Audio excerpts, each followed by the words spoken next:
Hello mga kapato. Bisitahan ta sa buong akon nga pato. May ara ako sa buong dusi kamo nga pagduwa ka sulog nga layer. Huwag pa nalabot ang mga bataon. Kag ang may ato pakto nga 17 ka buto. Nga apato gidhaw. Kay halin sang una ya balaan ko nga ang pato maanda siya mahapos alagaan tapos high resistance sa mga sakit balatian and all basta importante limpyo lang ang ilang ginalagawan kag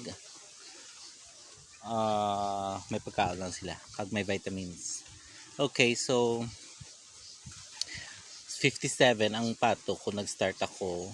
So actually amo lang hambal nila nga nagasagod ka sang sapat but actually it's somehow kind of luxury cause kamahal balagid ya bala mag start sang any livestock, di ba, kahit baboy manda manok whatever. So ako yung daan ang sa nabakal ko tanan siguro mga 40 plus worth 25k plus ang ilang supply sang pagkaon for 3 months or 4 months labot siguro to mga 5k. So all in all nag-start ko ya 30k sa pato. So aralan tawan nyo guys. Meron ng isa naglilimlim tapos meron din ngayon umiitlog na.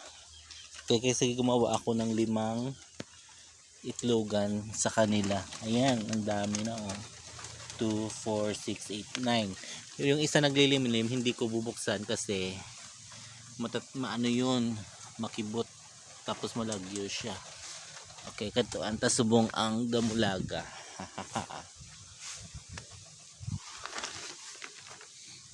Na. Okay. Mga 23 na sila kabilog. So 1 month, 2 months mangitlog na sila. Okay, hello. Cute. Pero grabe mangipot. Amo nang cute na grabe mangipot. Wow. Kaloka. Ayan na. So dyan lang kayo punta ako doon sa mga bata. Ayan. Ari na sila ang mga bata. 17. So yung naglilimlim ngayon 20 yung itlog niya.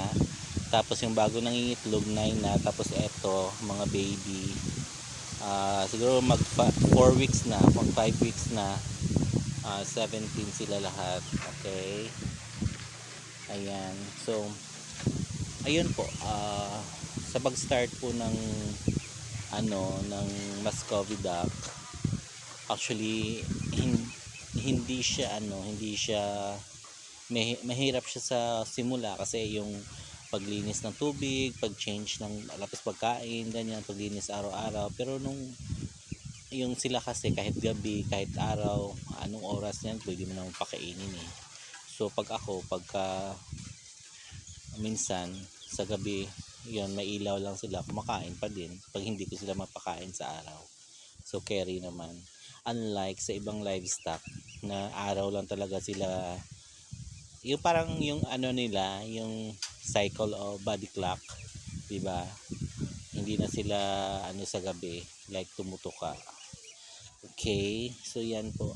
Update ko kayo after mga anak na yung ko after 20 days or 15 days. Mapisa na yung limlim at saka update ko din kayo sa mga pakain and all sa gastos. Okay, so yan ngayon yung aking Muscovy duck 57 lahat including yung mga bata pa. Ayan, so yung nagastos ko lahat is around sa 57 is around 25k sa ducks starting ko na pinamili ko sila. Tapos yung pagkain nila bumili ako ng rice bran or darak ba yun sa Tagalog. Cost around 5,000, good for 3 months na yun, 3 to 4 months, siguro abot pa ng 5 months. Okay, so what else sa pag start ng Muscovy duck? make sure walang ibang pumapasok, ganyan. Dapat kayo lang kung sino na yung nag-aalaga kasi yung virus minsan nadadala ng tao pupunta sa hayop. At kailangan malinis din sila kasi yung hayop minsan pag mga virus at bacteria madadala mo rin. So kailangan well maintained yung kulungan nila. So gumawa lang ako ng butas sa kada kulungan para dyan na po tatapon yung mga dumi nila. Okay, hanggang sa mapuno yan. At saka yun lang po sa pag-start ng Muscovy Duck. Pero kung gusto mo na hindi naman kailangan na ganun kalaki talaga yung gusto ko nga 100 pieces kaya lang ang hirap, ang mahal. Diyos ko, yung kilo dito 200, yung lalaking yung pato umaabot ng 3 kilot kalahati, magkano yun? Okay, tapos yung ano naman babae, yung nanganganak, nangingitlog na, maabot ng 2 kalahati. Diyos ko. So for 500 yun. Yung ginagawa ko pag may mga bargain sa online, doon ako sa bargain. Yung kunyari, take ko lahat ganyan. Tapos pag makaka-discount ka, kunyari 3 babae, 1,000 ganun. Tapos yung lalaki talaga na pato dito, hindi siya bumababa ng 500. Ayun. May nabili akong isa, kinain namin kasi inaaway niyo yung dalawang lalaki na Muscovy Duck kaya yun. So yun lang yun mga kapato. Salamat. Update na lang po ako ulit.